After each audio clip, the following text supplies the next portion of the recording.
आधी हकीकत आधा फसाना। कहते हैं जो जंगबाज सदा जंग में रहा वो जंग में ही शहीद हुआ। हमारी हालत इस बार कुछ वैसी ही हो गई थी।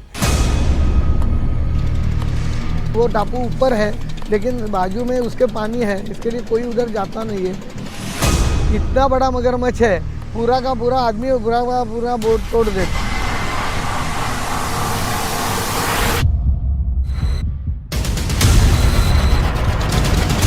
पानी इस वक्त कम है, बड़ी बोट आगे नहीं बढ़ सकती और छोटी बोट से हमें जाना होगा।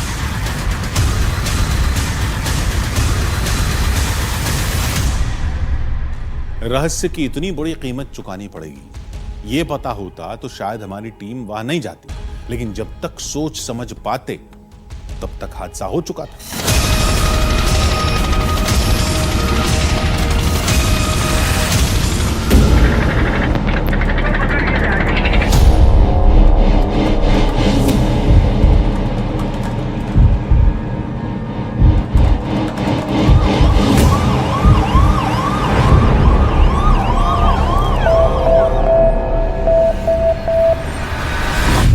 तो ऐसा ना हो जाए कि हार्ट को इंजरी हो, कोई एक रिब फ्रैक्चर होगा। जिस तरह से उनको इतना पेन है, अगर रिब फ्रैक्चर होगा, इनका जो लेफ्ट साइड का हिस्सा है कार्डियक डैमेज हुआ है।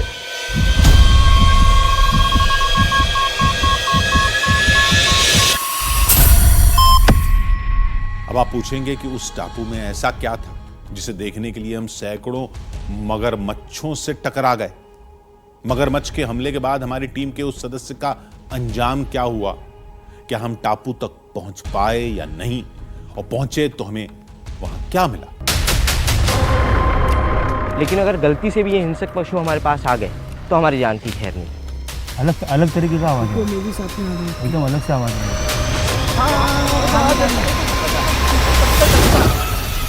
देखते जाइए, क्योंकि इस बात की तो गारंटी है कि इतना रोमांच, इतना खौफ, इतने बड़े रहस्य को आपने आज तक न महसूस किया होगा, न कभी किसी टीवी चैनल पर देखा होगा।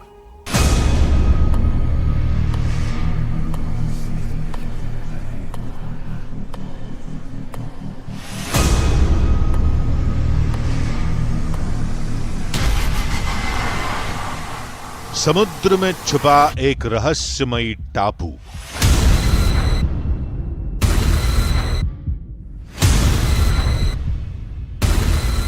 और टापू से जुड़ी कई हैरत अंगेज और खौफनाक कहानियां।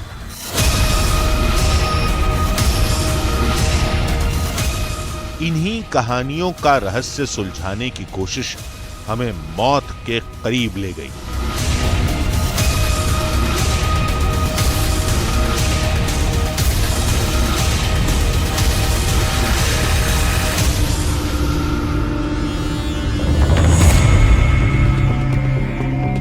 हम सागर किनारे बसे एक गांव में गए। दिवा टापू की पूरी कहानी इन गांव वालों को जरूर पता होगी।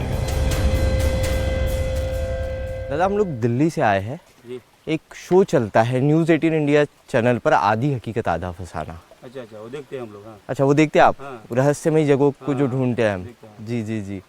तो उस शो के लिए हम लोगों ने दीवा बेट के बारे में कहानी सुनी थी। वहाँ पे एक राजा था, उसका पूरा परिवार था, उसकी पत्नी थी, उसकी सेना थी, हजारों से उसकी सेना थी उसके पास, और उसके पास कुछ खजाना था उधर वहाँ पे। उसके पास कोई खजाना था, तो खजाने के कारण सेनापति ने ना वो पूरे सेना और वो राजा को, उसका प्रजा को, सबको मार दिया। राजा का जो पत्नी है उसने श्राप दिया उसको, सेनापति को, खजाने के लिए तूने हमारा हत्या किया है, लेकिन इसका तुझे भी फायदा नहीं होगा। यहाँ पे तू रहेगा और यहाँ से बाहर जाएगा नहीं सकता है तू। बाद में कोई सुनामी आया, उसमें वो जो सेनापति और सब कुछ पानी के नीचे गया। अच्छा, वो पूरा टापू नीचे गया, और अभी वो टापू ऊपर है लेकिन बाजू में उसके पानी है, इसके लिए कोई उधर जाता नहीं है। हमने लोगों से कहा कि टापू में खजाना है, इस बात का सबूत क्या है। राजा या किले रहते हैं, वहाँ पे जो पत्थर रहता है, वो पत्थर के ऊपर डिजाइन वगैरह ऐसा कुछ रहता है। देखो वही टाइप का उधर पत्थर वत्थर सब, और चौतरा है घर का बनाया हुआ, तो बहुत राजघराने का जैसे मतलब उसमें कुछ लिखा भी है, लेकिन वो पढ़ नहीं सकते अपन, कौन सा लिपि है मालूम नहीं। अभी देखो खजाना तो कहाँ है इसका तो पता नहीं है, हाँ। लेकिन उसमें कुछ खजाना था। और वो नीचे भी वो जो पहाड़ है वो पहाड़ है वो उस टाइम पे वो नीचे गड़ गई, ये तो बात पक्की है। हमने कहा जब खजाने की इतनी जानकारी है तो खुद जाकर क्यों नहीं निकाल लिया?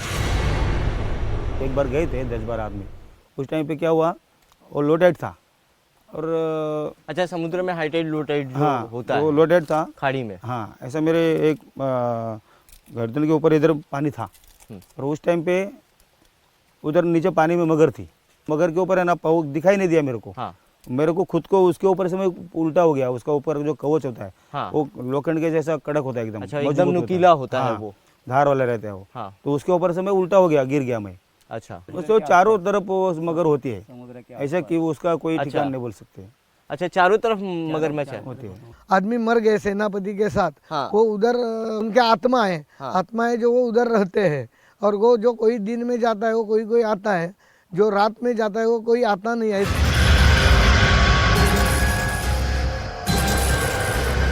टापू में खजाना है, इस बात का गांव वालों को 100% यकीन था, लेकिन खतरों की वजह से वहां जाने की पहल कोई नहीं करता।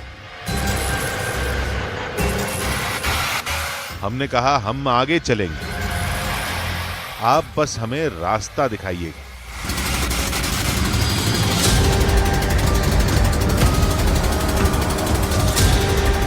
हमें समुद्र की गहराई में अनगिनत खतरों से मुकाबला करके रहस्य सुलझाना था। आज तक किसी ने ऐसी कोशिश करने की हिम्मत नहीं की थी।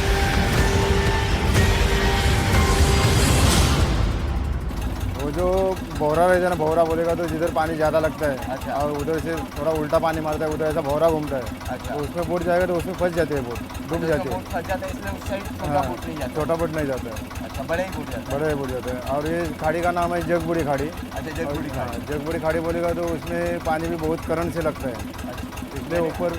अच्छा, लहर बहुत आती हाँ, है। लहर बहुत आती है, इसलिए ऊपर बोट नहीं जाती है। इस अरब सागर में इस तरफ से आती है जगबुड़ी नदी और इस तरफ से आती है वशिष्ठ नदी। ये विशालकाय नदियां हैं और ये है दाबोल की खाड़ी। अरब समुद्र के इस दाबोल की खाड़ी में आकर ये दोनों नदियां मिलती हैं और यहाँ से जाता है दाबोल खाड़ी के लिए रास्ता। और दीवा टापू तक पहुँचने के लिए हमें इसी दाबोल की खाड़ी में हमारा आगे का सफ़र तय करना है।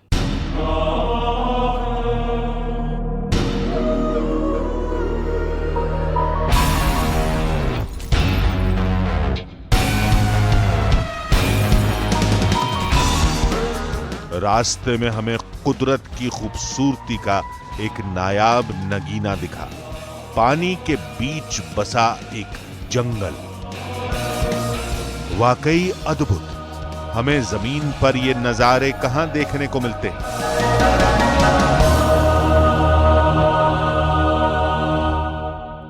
ये देखिए, ये मैंग्रोव फॉरेस्ट का इलाका है पूरा और इनकी जड़ों को देखिए।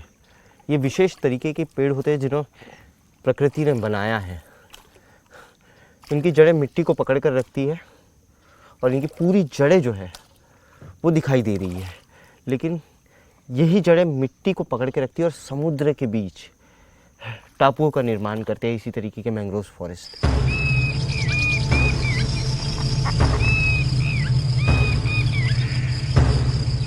कुछ घंटों के सफर के बाद दिवा टापू आंखों के सामने था।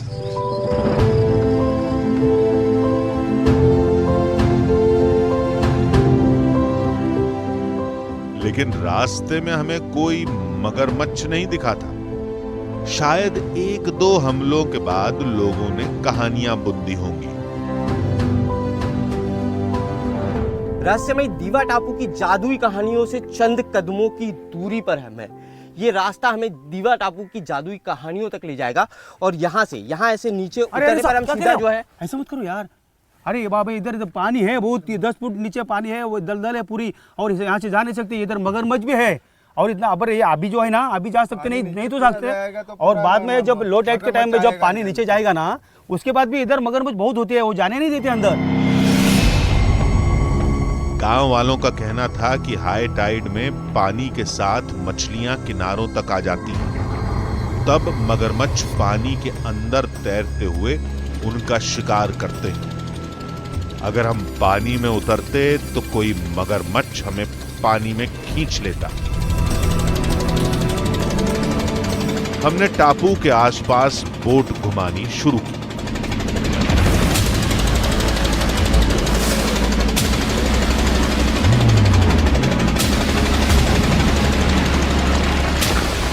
कुछ घंटे बाद जब पानी थोड़ा कम हुआ तो हम फिर वहां पहुंचे।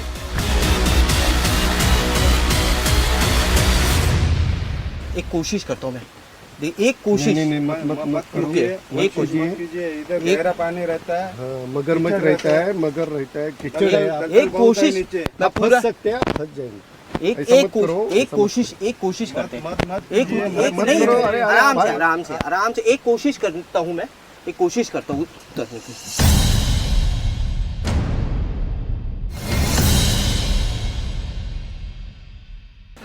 देखिए डूब चुका हूँ मैं। यहाँ करीब जो है पानी बस मेरे छाती के नीचे है, बस पानी मेरे छाती के नीचे है।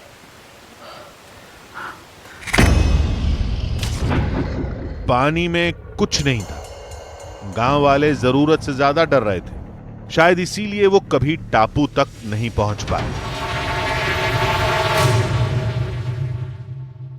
देखिए चंद कदमों दूरी पर मुझे यहाँ से जो है कि वहाँ मिट्टी दिखाई दे रही है, लेकिन यहाँ नहीं दिखाई दे रहा। क्या है, थोड़ा स्थिर होने की कोशिश करता हूँ पानी में, डर बहुत लग रहा है। हाँ, नीचे और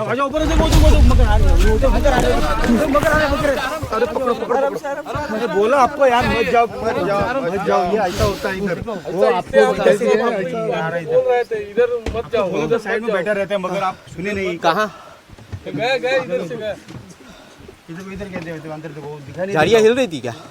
ये क्या है, झाड़ी पूरा झाड़ी हिला है। अभी जा रहे थे अंदर, मालूम है, मगर है अंदर। आपको हमने खाली दिखाने के लिए लाया इधर, आपको ये करने के लिए ना, हमारे ऊपर है ना, ऐसा नहीं ना कर सकते आप। ऐसे क्यों कर रहे हैं, जबरदस्ती मत करो साहब, मत जाओ। ये पीछे ले लो, इतना आसान काम नहीं साहब, वो ये ले लो, मालूम है। ले लो, कुछ आवाज आई, झाड़ियाँ है ना। मैं तो पानी के अंदर था, मुझे अंदर पानी के अंदर समझ में नहीं आया कि क्या था। मौत बेहद करीब से गुजर गई। चंद सेकंड की देर हो जाती तो अनहोनी हो जाती। देखिए ये झाड़ी फिर हिल रही है। देखिए शायद कुछ है इसके अंदर। हाँ, देखिए शायद कुछ है। देखिए कोई जानवर है इसके अंदर शायद, हाँ, जो बाहर निकलने की कोशिश कर रहा है। मैं उस वक्त यहाँ पे था। हो सकता है कि इस टापू पर उतरने की हमारी आहट उन्हें मिल गई हो, और इसी वजह से उसी आहट को पाकर उसने तुरंत यहाँ आने की कोशिश की। उसका शिकार मैं था, लेकिन हो सकता है कि झाड़ियों के बीच में वो फंस गया हो। अब हिम्मत नहीं कि इस पानी के अंदर उतरा जा सके। गलती हमारी थी, इतना जोश नहीं दिखाना चाहिए था। अब और एहतियात बरतनी पड़ेगी। हमने सोचा कि दिवा टापू 350 एकड़ में फैला है। कोई जगह तो होगी जहां मगरमच्छ नहीं होंगे। देखिए जिस अनजान खतरे के बारे में लोगों ने हमें आगाह किया था, देखिए कितनी सैकड़ों मगरमच्छ है, कितनी मगरमच्छ है यहाँ पे। देखिए एक साथ ये देखिए एक साथ कितनी मगरमच्छ है यहाँ पर, एक साथ। वो देखिए ये दीवा टापू के पीछे वाला रास्ता है, ये दीवा टापू के पीछे वाला रास्ता है। और यहाँ पर जो है कि यहाँ से हमने कोशिश की। देखिए ये देखिए एक यहाँ बैठी हुई है। देखिए अभी भी एक मगरमच्छ वहाँ पर मौजूद है। वो देखिए एक करीबन 10 से 12 मगरमच्छ एक साथ यहाँ पर ऊपर बैठी हुई थी। वो देखिए वहाँ पर, वो देखिए ये देखिए कितनी मगरमच्छ।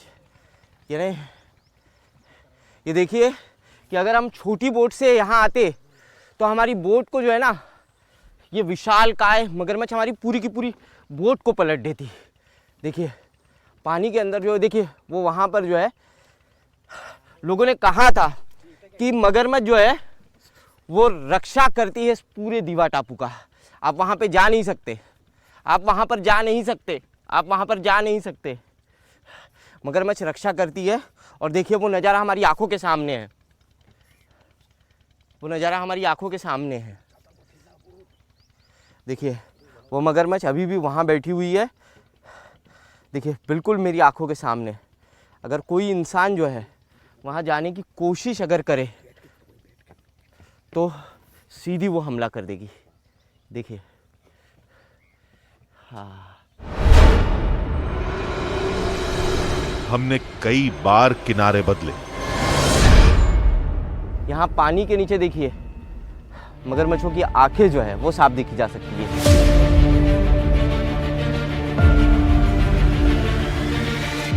कई बार तरीका बदला, लेकिन हर बार खतरा आंखों के सामने खड़ा हो जाता। वरना छोटी बोट होती ना तो पलटा देते। और देखिए बिल्कुल हमला करने की मूड में इस वक्त है कि आपने बस इस टापू पर नीचे उतरने के लिए कदम रखा और उसने हमला किया। वो इधर से घूमकर देखिए, देखिए इस तरफ से घूमकर वो इसी तरफ आए। यानी देखिए इस तरफ जो है, इस तरफ ये पत्थर है, यहाँ बमुश्किल घुटनों तक पानी होगा। और वहाँ आके देखिए यहीं कहीं वो छुप गई है कि अगर हमने उतरने की कोशिश की और उसने हम पर हमला किया। यहाँ उतरा जा सकता है लेकिन कोई चांस नहीं, यहाँ से जाने का कोई चांस नहीं। मगरमच्छ चारों तरफ घात लगाए बैठे थे। फिर वो हुआ जो आज तक हमारी टीम के साथ कभी नहीं हुआ था। हमारे इस सफर की कैमरा टीम के मुख्य कैमरामैन प्रणय ने सोचा कि टापू न सही पानी का ही पास से वीडियो बना लें, लेकिन ये जोश उनकी जिंदगी की सबसे बड़ी भूल बन गया। क्या हुआ?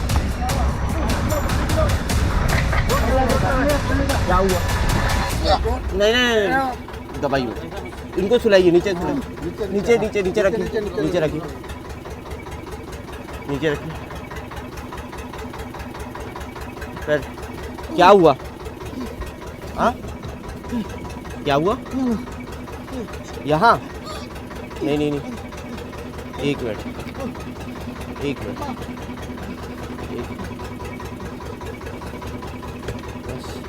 पानी पानी, एक मिनट, एक मिनट, नहीं नहीं नहीं, मत उठाइए, मत उठाइए। चोट सीने पर लगी थी, दर्द बर्दाश्त के बाहर था।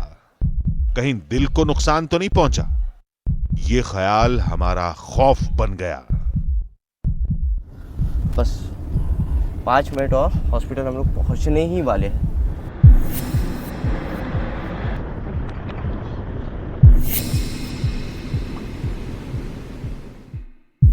हम थोड़ी देर में अस्पताल पहुंच गए।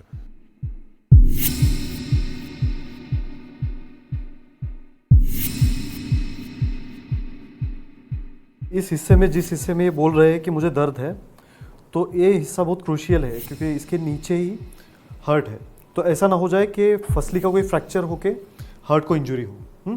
एक ईसीजी निकालते हैं और एक्सरे देखते हैं।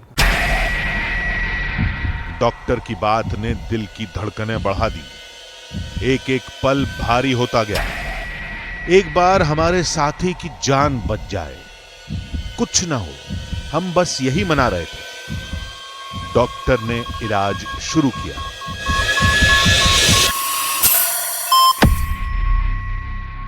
ईसीजी में कुछ ज़्यादा कुछ चेंजेस नहीं है। मुझे लगता है कि कोई रिब फ्रैक्चर होगी। एक एक्सरे निकाल के देखते हैं। बाकी आप मुझे बता सकते हो वहाँ पे एग्जैक्टली कौन था सामने, क्या हुआ? नहीं, मैं साथ में था एक्चुअली। हम लोग बोट पे जो है शूट कर रहे थे और शूट करते वक्त अचानक नीचे से जो है वेव्स आई। वो इलाका मगरमच्छ वाला इलाका था, तो 10-10, 12-12 फीट की मगरमच्छ। तो नीचे से कोई बड़ी वेव आया? हाँ वेव आई या कुछ, मगर कुछ टकराया नीचे 2-3 बार। और उसी इसमें इनको जो है कि शूट कर रहे थे बोट पे, और बोट का फाइबर का एक हिस्सा इनको लग गया हार्ट के नीचे।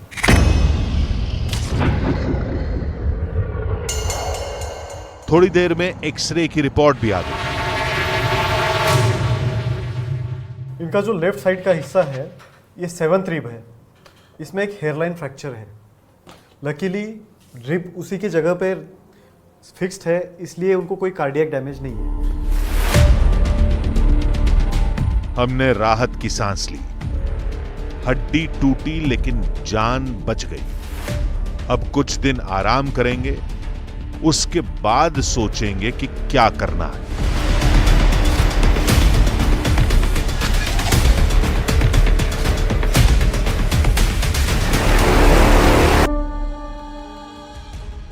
होश में आने के बाद कैमरामैन ने बताया कि जब वो पानी में शूट कर रहा था तब उसे पानी के अंदर से उसकी तरफ आता मगरमच्छ दिखाई दिया और बचने की कोशिश में बोट के किनारे से उसे गंभीर चोट लग गई। ये सब बिजली की तेजी से हुआ था, यानी वो मगरमच्छ के जबड़ों में आने से बाल बाल बचा था। पहले हमने फैसला किया था कि अब और खतरा नहीं उठाएंगे, लौट जाएंगे, लेकिन बाद में हमारा जुनून फिर से खौफ पर हावी हो गया। हमने तय किया कि एक बार फिर टापू पर जाएंगे, लेकिन इस बार हम ज्यादा तैयार होंगे और अधिक एहतियात बरतेंगे। अब चाहे मगरमच्छ आए या कोई और खतरा, आज हम दिवा टापू के राजमहल और उसके खजाने का रहस्य सुलझा कर रहेंगे।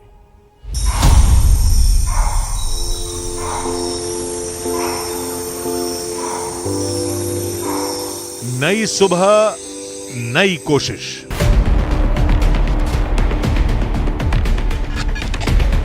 आधी हकीकत आधा फसाना की टीम इस बार पूरी तैयारी के साथ निकली थी।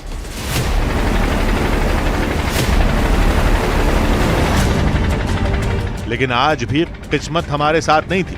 पहले हमें धुंध ने घेरा,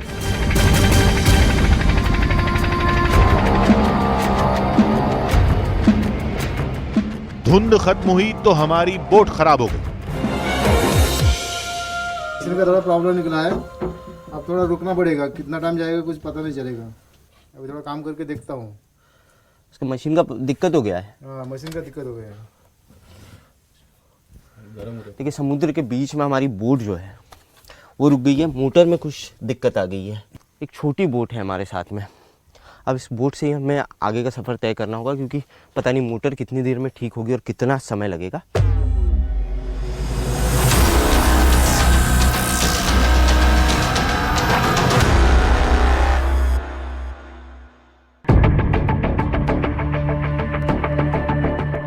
छोटी बोट पर मगरमच्छों के हमले का खतरा था और फिर वही हुआ जिसका डर था।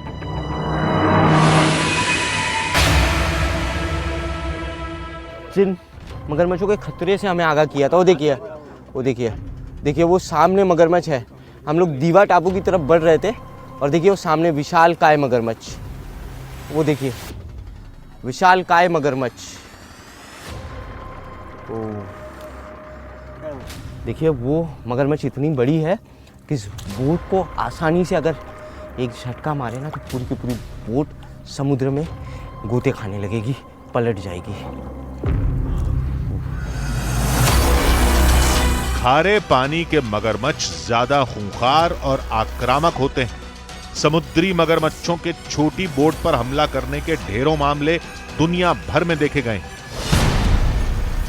आधी हकीकत आधा फसाना की टीम आज उन्हीं मगरमच्छों के बीच में थी। कुछ भी हो सकता था। तभी एक नाविक ने राहत भरी एक खबर सुनाई। माय गॉड, वो आ रहा है सबसे बड़ा। हाँ, ये चौथा है। वो भी देखो घूम गया। काका ये बहुत बड़ा है। हाँ, वो तैर के जा रही, इसका मतलब है अभी ये भर्ती चल रही है ना, तो भर्ती के टाइम पे मछली ऊपर आती है ना, तो वो खाने के लिए वो डेट होता है ना, तो मछली नीचे निकल जाता है ना, तो ये लोग आराम से खाली बैठने का काम करते हैं, सोने का। मगरमच्छ किनारों पर आराम करने जा रहे थे, यानी हमारा सिक्का इस बार चल जाएगा।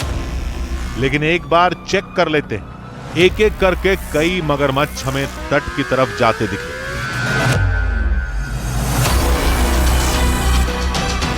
अब रास्ता साफ था, लेकिन पानी बढ़ने से पहले टापू तक पहुंचना होगा।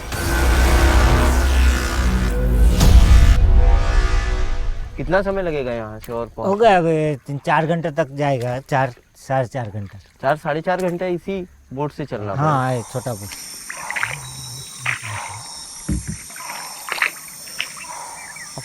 यहाँ रुक भी नहीं सकते और बोट जो है वो कहीं से नजर भी नहीं आ रही है।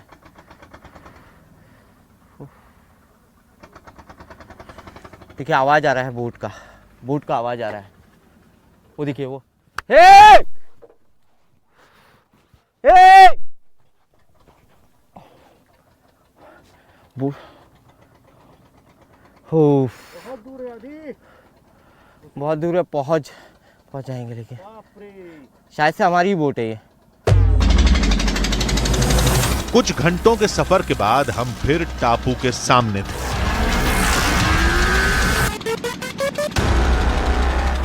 मगरमच्छ साफ दिखाई दे रहा है। अब कैसे जाया जा सकता है वहाँ पर? अभी अपना बड़ा जो बोट है हाँ। वो किनारे तक नहीं जा सकते। अच्छा तो छोटे बोट से आपको आगे जाना पड़ेगा। अच्छा, वो जो रास्ता है अंदर वाला यानी अच्छा वो झाड़ियों तक बड़ी बोट जाएगी। हाँ, उसके आगे जो रास्ता है वहाँ पर छोटी बोट लगानी उसमें छोटे बोट लगा देगा। अच्छा, उसमें छोटी बोट छोटी लगानी। बोट, हाँ। लेकिन अगर फिर मगरमच्छ ने हमला कर दिया, क्योंकि कोई भी अगर उस टापू की तरफ जाने की कोशिश करता तो मगरमच्छ उस पर हमला कर देगा। मगरमच्छ तो हल्ला करता, लेकिन अपने को तो रिस्क लेके जाना ही पड़ेगा। रिस्क लेके जाना रिस्क पड़ेगा। लेना पड़ेगा। पानी जिस दीवा टापू पर जो रास्ता जाता है, जिस पैच से होकर गुजरना है, उस पैच पर पूरा पानी भरा हुआ है। मगरमच्छ वहाँ हो सकते हैं। झाड़ियाँ है, उस दिन भी मगरमच्छ झाड़ियों में फंस गया था। लेकिन अब ये खतरा मोल लेना होगा, इसके अलावा कोई दूसरा ऑप्शन नहीं है। पहले ड्रोन से इलाके का मुआयना किया, फिर हम छोटी बोट से टापू पर उतरे। न जाने कितने साल बाद इंसानी कदम यहां पड़े थे।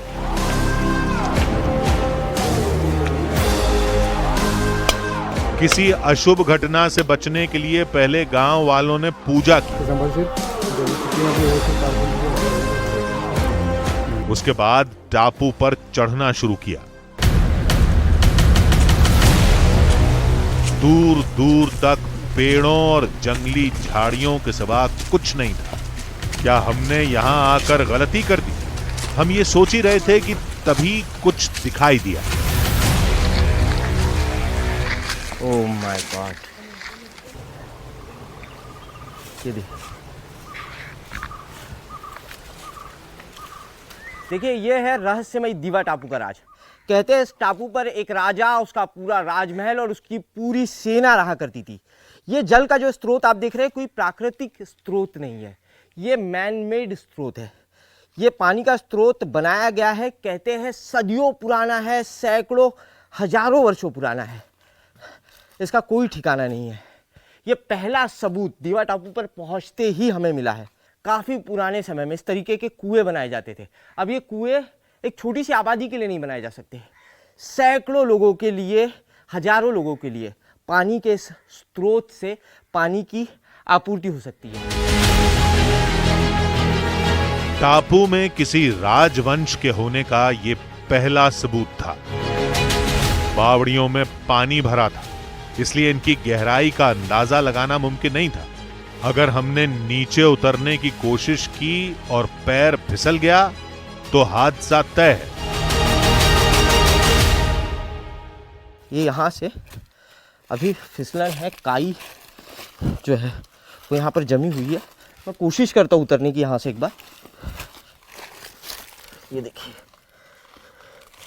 देखिए सीढ़ी जैसा स्ट्रक्चर है यहाँ। ये सीढ़ी है और यहाँ से दूसरी सीढ़ी रही होगी, लेकिन अभी टूट चुकी है। नीचे हो सकता है कि इसके नीचे और एक बेस हो सीढ़ियों का, जहाँ से स्नान करने के लिए इस स्रोत में, इस कुंड में उतरा जा सकता है।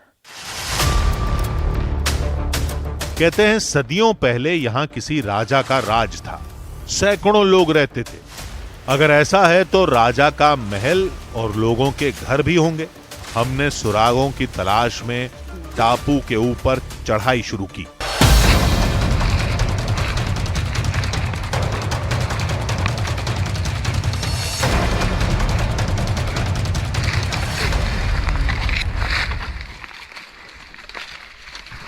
देखिए, इस दीवा टापू पे इंसानों के कदम सैकड़ों सालों से नहीं पड़े, सबूत है। थोड़ा बहुत रास्ता है, बाकी जगह पूरी जगह देखिए, पूरी जो है वो पूरी तरफ झाड़ियाँ है। आप लोग रास्ता साफ़ कीजिए, देखिए कहाँ से रास्ता मिलता है। ये जो है उस तरफ से साफ़ कीजिए, देखिए उस तरफ से कोई रास्ता है। देखिए, आपको आगे जाना है तो आपको रास्ता बनाना होगा।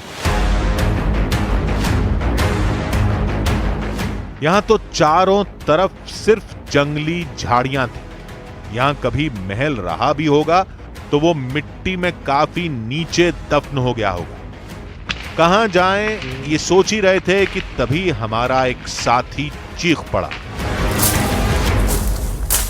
सर आगे कुछ तो दिख रहा है, देखो क्या है? डिजाइन वाले पत्थर है, देखो देखो। अरे हाँ, इधर भी है, ये तो है। ये देखो सामने सामने, ये देखो, कहाँ है? देखो देखो, ये देखो, वो भी है, अंदर ही है, ये ये देखो। ये देखिए, देखो ना। राजमहल के जिन अवशेषों को ढूंढने हम आए हैं, जो राजमहल जमीन दोष है टापू के नीचे, उसके अवशेष यहाँ दिखाई दे रहे। दिल की धड़कनें तेज हो गई। एक गुप्त रजवाड़े के सबूत आंखों के सामने थे।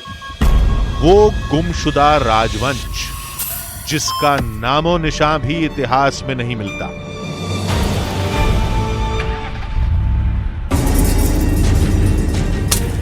हमने तेजी से आसपास की झाड़ियां हटानी शुरू की।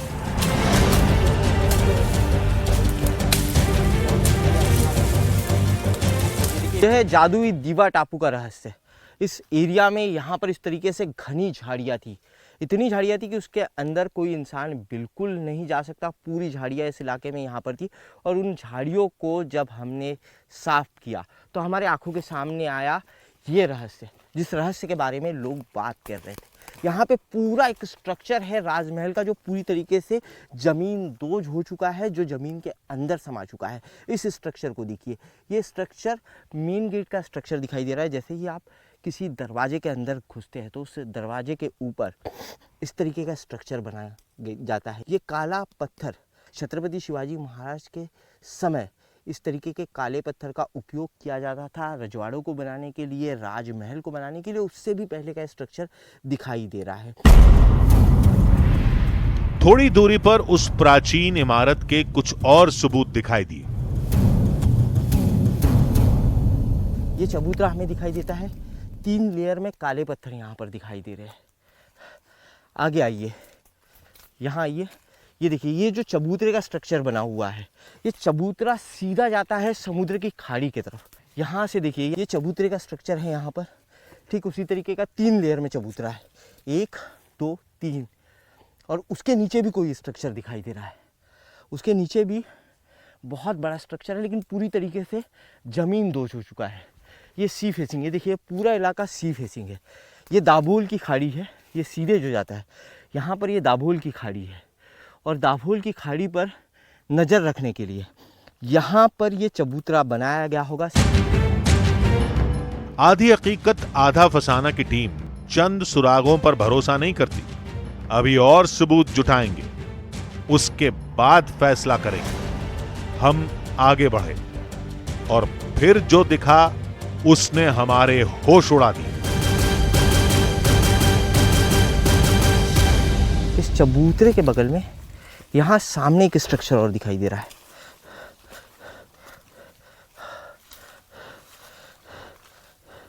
देखिए, मिट्टी और दलदल जैसा कुछ दिखाई दे रहा है। पहले चेक करता हूँ कि यहाँ उतरना सेफ है कि नहीं। देखिए, बहुत ही सामान्य वेट का वो पत्थर था, और जैसे ही मैंने उसको फेंका वो अंदर घुस गया। 1 मिनट में मैं नीचे आकर देखता हूँ। देखिए, यहाँ एक बेस है, यहाँ सख्त है। मत मत मत मत मत मत मत आदित्य, आगे मत जाओ, यहाँ दलदल है। वहाँ से ऊपर हो जाओ। हाँ, ये दिखाई दे यहाँ रहा है, पर दलदल है। ठीक, अब जा नहीं सकते वहाँ से। ठीक है। देखिए, दलदली मिट्टी जो है वो दिखाई दे रही है कि जैसे उसके ऊपर भार पड़ेगा इंसान सीधा उसके अंदर घुस जाएगा। हम सावधानी से आगे बढ़े। यहां एक गलत कदम का मतलब था तय मौत।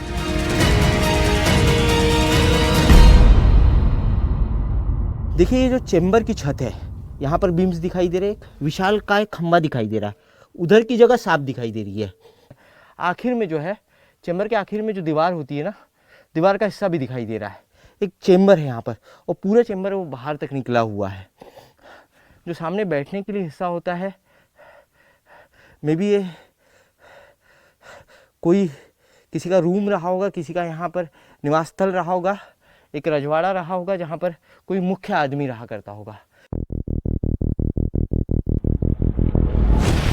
जिन्हें वक्त ने भुला दिया, जिन्हें खौफ ने हमेशा के लिए सुला दिया, वो निशान आज जाग गए थे। सैकड़ों साल बाद हमने उन्हें खोज निकाला था। अब हमें तलाश थी किसी ऐसे रास्ते की जिसके जरिए महल के अंदरूनी हिस्से तक पहुंचा जा सके। इस कोशिश में अंधेरा कब घना हो गया पता ही नहीं चला।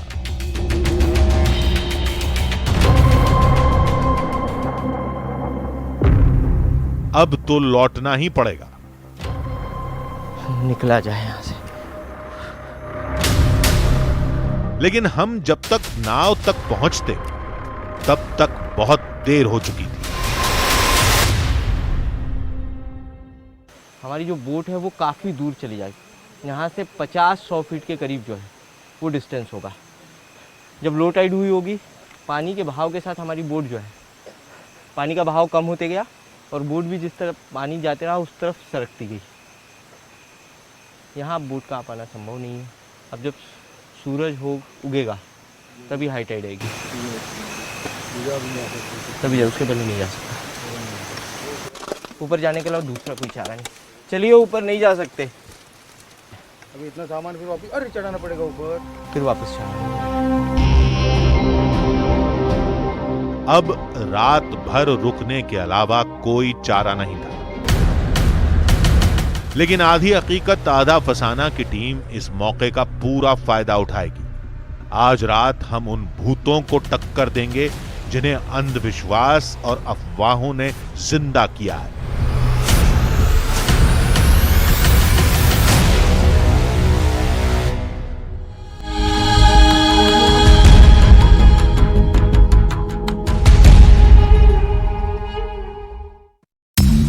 अधीर रंजन चौधरी के समर्थन में विपक्षी गठबंधन इंडिया ने संसद परिसर में प्रदर्शन किया। अधीर रंजन चौधरी को एक दिन पहले सदन से सस्पेंड किया गया था और जब तक विशेषाधिकार हनन कमेटी की रिपोर्ट नहीं आती तब तक वो सस्पेंड रहेंगे। उन पर यह एक्शन संसदीय कार्य मंत्री प्रहलाद जोशी की मांग पर लिया गया। लेकिन कांग्रेस समेत विपक्षी गठबंधन इंडिया ने इसके विरोध में प्रदर्शन किया। वो संसद परिसर में इकट्ठा हुए, जिसके बाद उन्होंने वहां बनी अंबेडकर की प्रतिमा तक मार्च निकाला, जिसमें राहुल गांधी सबसे आगे चलते नजर आए। एक दिन पहले अविश्वास प्रस्ताव पर चर्चा के दौरान अधीर रंजन चौधरी ने प्रधानमंत्री पर टिप्पणी की थी, जिसके बाद न केवल उनके बयान को सदन की कार्यवाही से हटा दिया गया था बल्कि उन्हें सस्पेंड भी कर दिया गया। जिसके बाद लोकसभा में अगले दिन की कार्यवाही शुरू होते ही विपक्ष ने हंगामा शुरू कर दिया। मानसून सत्र के आखिरी दिन जैसे ही स्पीकर अपनी चेयर पर बैठे, कांग्रेस समेत विपक्षी सांसद शोर मचाने लगे और उन्होंने अधीर रंजन चौधरी के खिलाफ हुई कार्रवाई का विरोध करना शुरू कर दिया, जिसकी वजह से सदन की कार्यवाही स्थगित करनी पड़ी।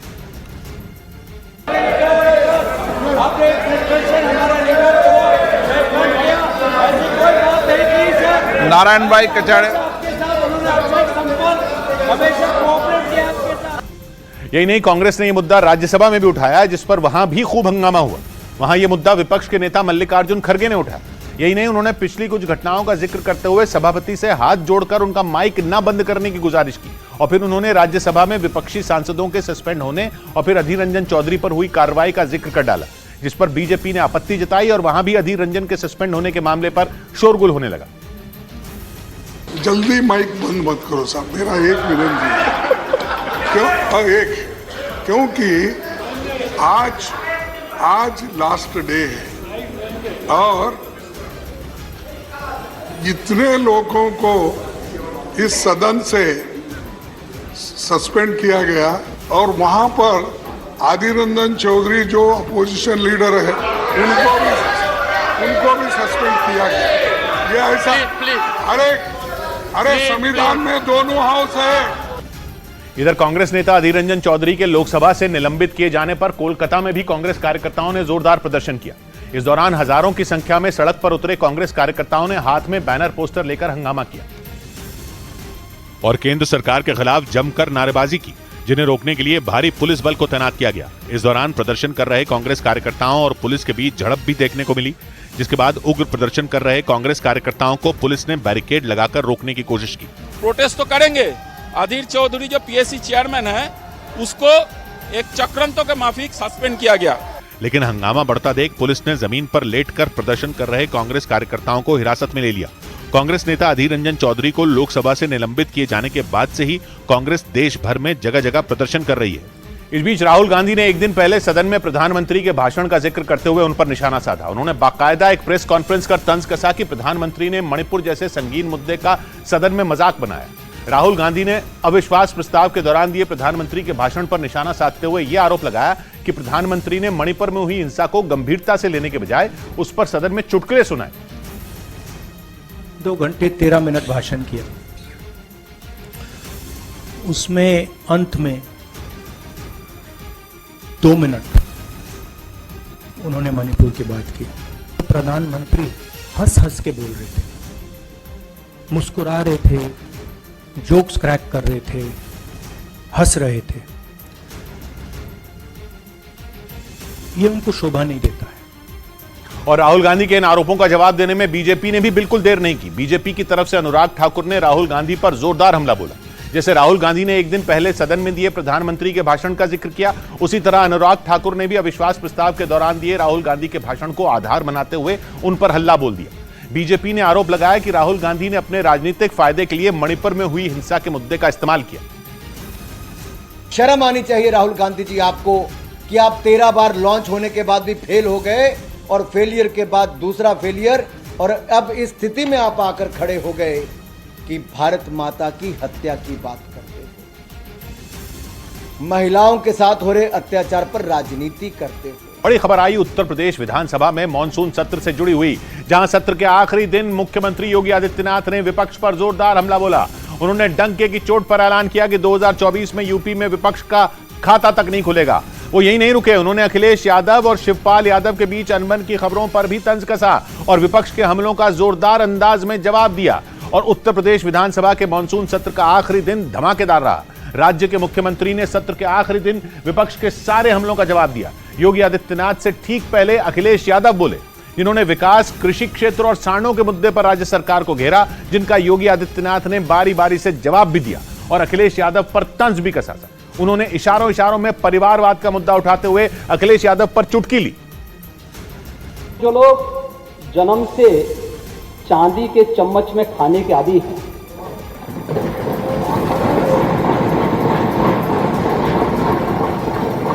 एक गरीब की समस्या को क्या समझेंगे। इस दौरान योगी आदित्यनाथ ने शायरी भी सुनाई। उन्होंने 2019 के विधानसभा चुनाव के नतीजों का जिक्र किया, जिसने अखिलेश यादव का उत्तर प्रदेश की सत्ता में वापसी का सपना तोड़कर रख दिया था और योगी आदित्यनाथ दोबारा उत्तर प्रदेश के मुख्यमंत्री बने थे। दुष्यंत कुमार ने इस पर एक बहुत अच्छी बात कही।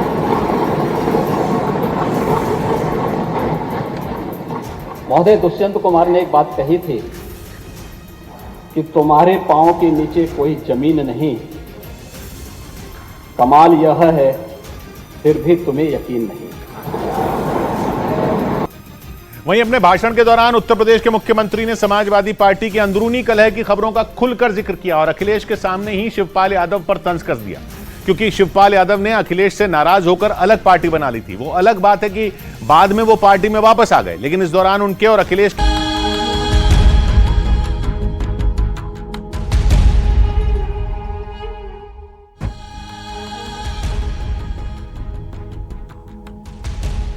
आधी हकीकत आधा फसाना। अब तक गांव वालों ने जो भी दावा किया था वो सब सच निकला।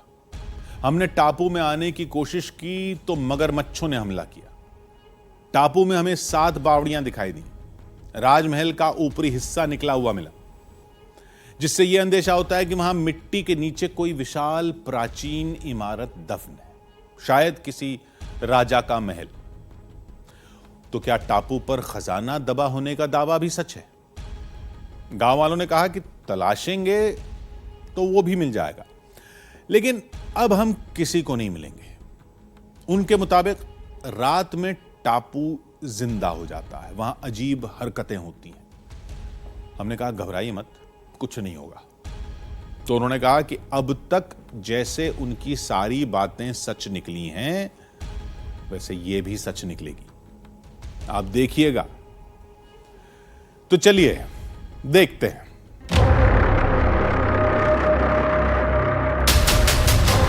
समुद्र के बीच में एक वीरान टापू और उसके शिखर पर रात काटती आधी हकीकत आधा फसाना की टीम और कुछ गांव वाले। अंधेरा आज से ज्यादा कभी घना नहीं लगा था। दरअसल ये दहशत थी जो हम पर हावी हो रही थी। हमारे लिए खतरे का मतलब था जंगली जानवर। इस दिवा टापू पर तेंदुए और जंगली सुअरों की भरमार है। रात का वक्त है और यही वक्त होता है जब वो अपने शिकार के लिए निकलते हैं। हमने चारों तरफ से सर्कल में आग जला रखी है कि अगर कहीं से भी कोई भी हिंसक पशु अगर यहाँ से गुजरे तो वो आग को देखकर हमारे पास ना आए। आत्माओं का तो पता नहीं, लेकिन अगर गलती से भी ये हिंसक पशु हमारे पास आ गए तो हमारी जान की खैर नहीं। लेकिन गांव वालों के लिए खतरे का मतलब था वो आंखें जो अंधेरे में ताक लगाए बैठी थीं।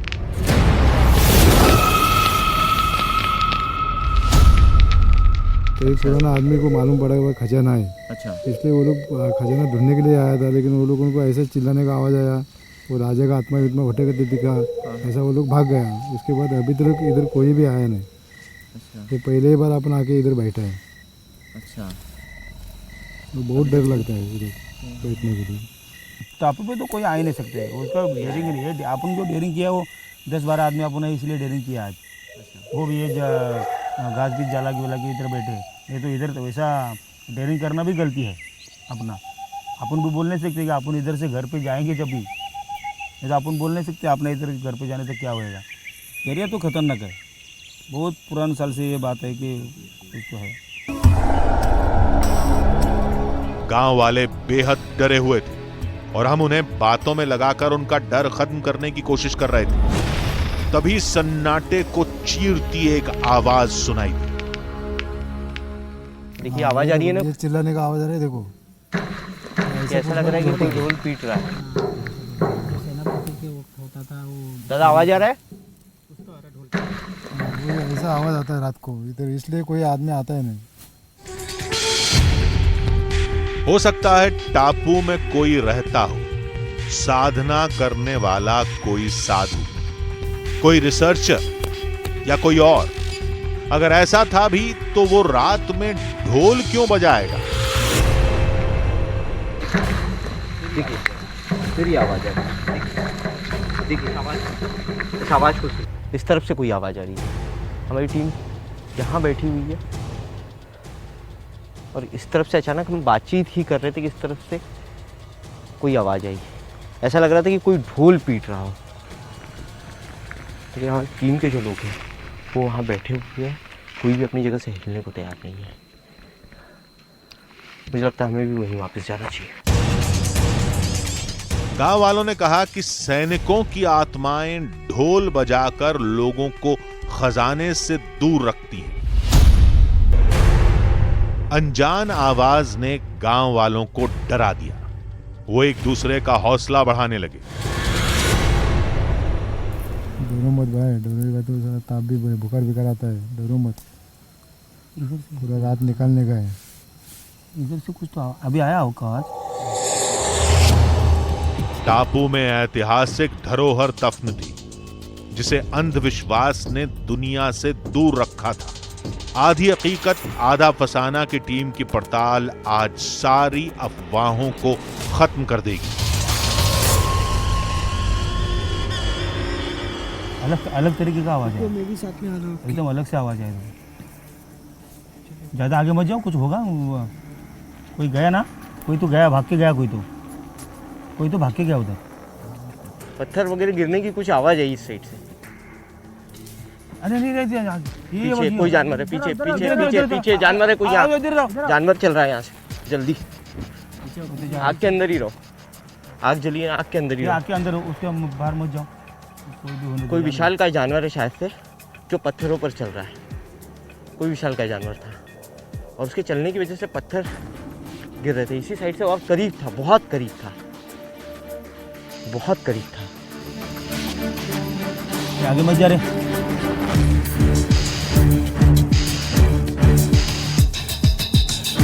आत्मा नहीं, कोई जंगली जानवर था। यही बात हमने गांव वालों को समझाई तो उन्होंने पूछा कि फिर ढोल किसने बजाया। इस सवाल का हमारे पास कोई जवाब नहीं था। अभी हम बात कर ही रहे थे कि तभी झाड़ियों के बीच कुछ दिखा। कुछ ऐसा लगा कि कुछ चमका वहां से। वहां पे सामने देखा यहाँ मेरे को भी हल्का सा ऐसा कुछ लगा, कुछ तो चमका। देखिए यहाँ से ऐसा जो है कि अचानक जो है ऐसा कुछ तो भी झिकझक क्रॉस हुआ है यहाँ से। देखिए वो फिर से देखिए, हाँ वही से आगे कुएं की जगह है ना, वो उधर ही है। इधर इस साइड क्या है? जैसे रास्ता जाता है ना, वो इधर से आगे जाता है वो। अच्छा, कुएं और वो राजमहल जो है का वो इधर ही है, इधर ही जाता है। हाँ उधर ही। आपको कैमरे में दिखी रोशनी? कैमरे में दिखी आपको? देखिए नहीं भाई, मेरे को कैमरा रोल चल रहा था, बट आ गया होगा तो आ गया होगा। आपको नहीं, लेकिन आपको शूट करते कुछ दिखा क्या? नहीं शूट करते कुछ नहीं दिखा। फ्रेम करना पड़े, देखना पड़ा रिव्यू में, आ गया होगा आपको। कैमरे की सेटिंग बदली और जैसे ही रिकॉर्डिंग का बटन दबाया, एक अफवाह हकीकत बनकर तस्वीरों में कैद हो गई।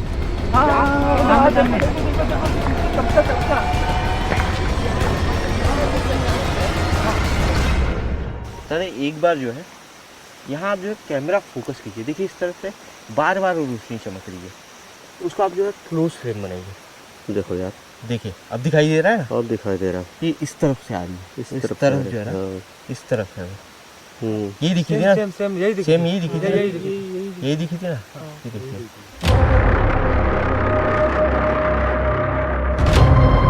गांव वालों ने कहा ये रोशनी नहीं, आत्माएं हैं। हमने कहा ये समुद्र का रिफ्लेक्शन है। गांव वाले हमारे साथ रोशनी के पीछे जाना नहीं चाहते थे, लेकिन अकेले रहने में भी डर रहे थे, इसलिए वो हमारे साथ चल दिए। रोशनी आई तो आई कहां से और कैसे आई, ये अपने आप में चर्चा। अब जब तक हम नीचे नहीं पहुंच जाते तब तक इस बात का कोई अंदाजा नहीं लगाया जा सकता कि रोशनी आई कहां से। और राजमहल जो ज़मीन के नीचे ज़मीन दोज बताया जाता है, जिसके अवशेष मौजूद है, वो भी यहीं पर है। और जो बावड़िया जो पास थी वो भी इसी जगह पर। नीचे उतर के देखते हैं, नीचे उतर के ही समझ में आएगा। वो देखिए फिर वहाँ उस तरफ दिखाई दी। टापू की भूतिया रोशनी का रहस्य चंद पलों में खुलने वाला था। पल पल का वीडियो कैमरा कैद कर रहा था। इसे पूरी दुनिया देखेगी, सोचा तो हमने यही था, लेकिन मंजिल पर जो दिखा उसने हमारे ही होश उड़ा दिए। यहाँ से बहुत संभल के उतरिएगा। ये देखिए यहाँ से कुछ भी जो है, नीचे कुआं है। हाँ नीचे कुआं है, बहुत समझ। एक मिनट जल्दी आइए, जल्दी आइए। क्या ये देखिए कुछ, ये देखिए यहाँ से जो है ये धुआं निकल रहा है बहुत तेजी से। ये देखिए, ये देखिए। क्या सोचा था और क्या दिखा? अंधेरे में रोशनी कहां गुम हो गई और ये धुआं कहां से आ गया? यहाँ तो नीचे पानी है ना पूरा काका। हमने जब भी देखा था यहाँ तो पूरा, तो ये धुआं कहाँ से निकल रहा है? ये जो है कि ये जो है ये देखिए, ये चट्टान बंद थी जब भी हम लोगों ने शूट किया था ना, तो ये चट्टान बंद थी पूरी, ये पूरी तरीके से बंद थी चट्टान। अभी भी बंद है, अभी भी बंद है। नहीं सुअर गया, कहाँ से गया वो? सुअर कैसे जाएगा? अरे ये देखिए आग भी निकल रही है वहाँ से, वो देखिए देखिए। ओ क्या टापू में कोई और भी था जिसने पहले रोशनी चमकाई, फिर आग जलाकर धुआं उठाया? क्या कोई हमें टापू से भगाने की कोशिश कर रहा था? नीचे उतर कर देखते हैं। अगर आग किसी ने लगाई होगी तो पता चल जाएगा। एक मिनट आजा, रुकिए, मैं नीचे जाकर। नहीं रुको रुको रुको रुको। एक अरे मिनट बाबा, रुकिए। वो जो किस तरह का वो हुआ है क्या मालूम पकड़ में, जाने तो गैस बीस होगा वो। अरे रुको साहब, क्यों जबरदस्ती कर रहे हो यार तुम? हर बार पहली बार आए वो भी उधर भी ऐसा किया, इधर भी ऐसे, इधर कितना दलदल है और वो गैस किस तरह का मालूम नहीं अपन को, काय के लिए जबरदस्ती कर रहे हैं उसको? अभी आप उधर जब जबरदस्ती किया उसका अंजाम आपको मालूम हो गया ना क्या था।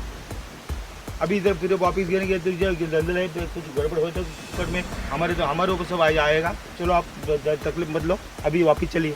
एक कोशिश दादा यहाँ नहीं आप देखिए, इस तरफ दलदल, आप जबरदस्ती मत करो, हमारे ऊपर सब। अभी रात का टाइम है, कितना बजे अभी मालूम है? इस टाइम पे ये इधर भी जंगल में कुछ घूमते रहना अच्छा नहीं है। चलो आप वापिस चलिए, देखेंगे बाद में क्या करेंगे। गांव वालों की बात मानने के अलावा हमारे पास कोई चारा नहीं था। हम वापस अपने कैंप पर पहुंचे, वहां आग लगाई और बैठ गए। किसी तरह पूरी रात गुजरी। पूरी रात हम इस दीवा टापू में रुके। कुछ ऐसी घटनाएं हुई जिनके बारे में कुछ नहीं कहा जा सकता। पता नहीं भ्रम थी या क्या था। कुछ आवाज़ें आई, उसके बाद चेम्बर से धुएं का निकलना, ये कुछ चीज़ें हुई। लेकिन अब यहाँ रुका नहीं जा सकता। हमारे सारे साथी नीचे जा चुके, हमें भी नीचे चलना होगा।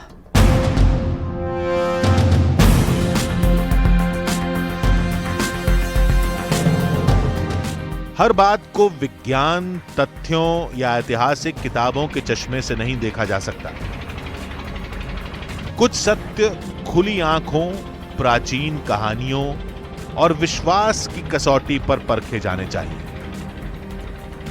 अगर दिवा टापू पर नहीं आते तो शायद ये बात हम भी नहीं समझ पाते। दिवा टापू के जमीनी झरोखों से एक राजमहल झांकता है, अपनी भव्यता, अपनी खूबसूरती का एहसास कराता है। आधी हकीकत आधा फसाना की टीम की इस खोज में मगरमच्छ का सच कायम रहा, लेकिन आत्माओं का अंधविश्वास खत्म हो गया। और रही बात खजाने की, तो सोने चांदी के सिक्के और हीरे जवाहरात तो हमें नहीं मिले, लेकिन उनसे भी कीमती कुछ था जो हमें मिला। दिवा टापू का इतिहास, उसकी ऐतिहासिक धरोहर के सबूत, और यही है दिवा का असली खजाना।